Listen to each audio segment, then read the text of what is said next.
ఈరోజు recipe egg rice. నోరూరితే ఆకలి పెరిగినట్లు ఈ రెసిపీ చూస్తుంటే కడుపులో ఎలుకలు పరిగెడుతుంటాయి.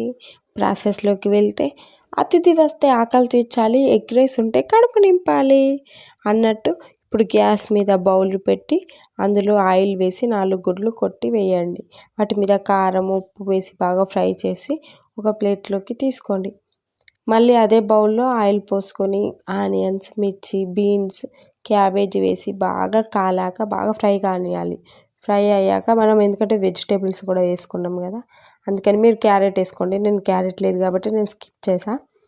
దానిలో బాగా ఫ్రై అయ్యాక అన్నం వేసి మనం రెడీ చేసుకున్న ఎగ్ మిశ్రమం, కారం, ఉప్పు, సోయా సాసు, చిల్లీ సాసు కూడా వేసుకోండి.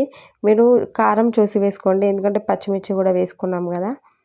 వేసి బాగా అన్నీ కలుపుకోవాలి. తర్వాత కొద్దిగా కొత్తిమీర వేసి దించేయాలి. అంతే, వేడివేడిగా ఎగ్ రైస్ రెడీ. మీకు ఈ వీడియో నచ్చినట్టయితే సబ్స్క్రైబ్ అండ్ ఫాలో. ఈ వీడియో ఎట్లొచ్చిందో కూడా కామెంట్ చేయండి.